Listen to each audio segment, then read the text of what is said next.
Hello and welcome to Masala Trails with me Smita Dev.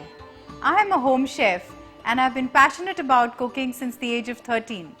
I am also an author of a traditional cookbook called Karwar to Kolhapur via Mumbai. So on Masala Trails, I am going to be sharing some lovely exciting recipes just for you. Today, I am going to be showing you the traditional Bharli Wangi, which is a beautiful dish from the state of Maharashtra.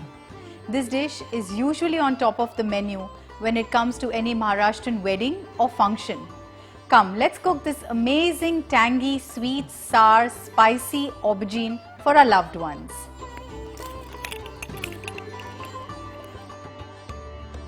So to get on with this recipe, we need to grind a few ingredients.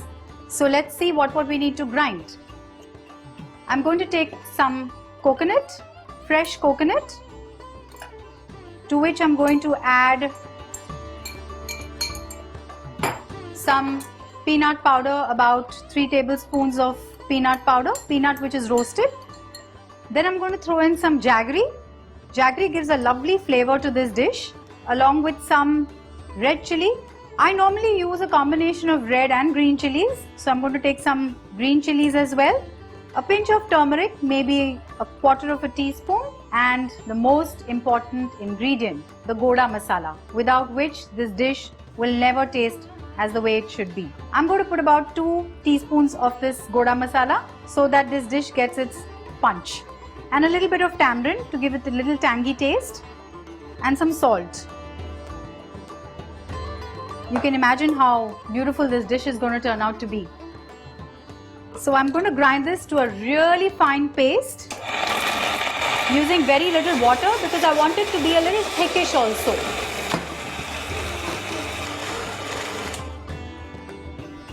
So as you can see that I haven't added too much of water into this masala because I wanted it to be nice and thick but yet fine. So you have to grind it a little longer, so that you get the fine texture. Put this wonderful, beautiful goldenish orange masala into a bowl where I'm going to add a few other ingredients to this.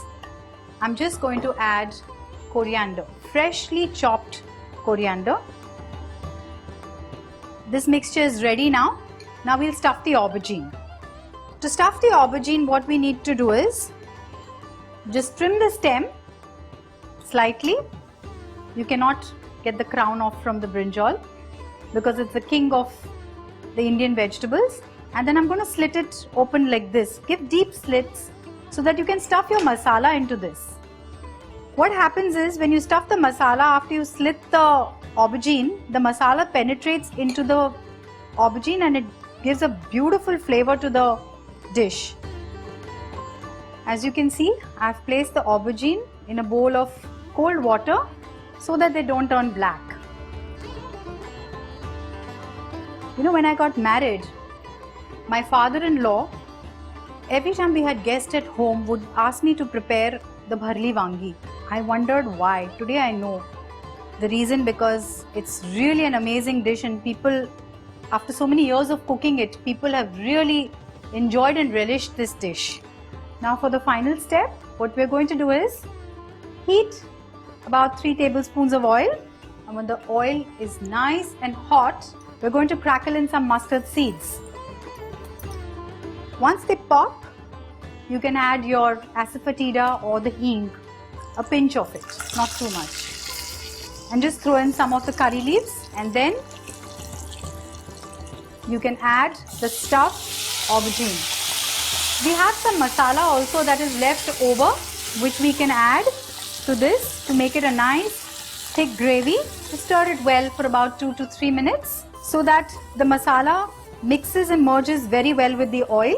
It's time to put in the water to make it a nice thick gravy. I'm just going to pour in about a cup of water and then simply cover it and let it cook.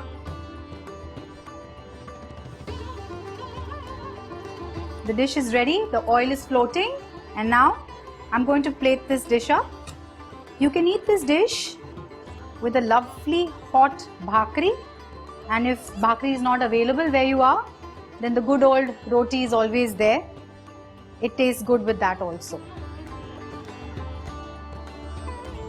Please do try this recipe at home, and if you like it, do leave your comments. See you soon.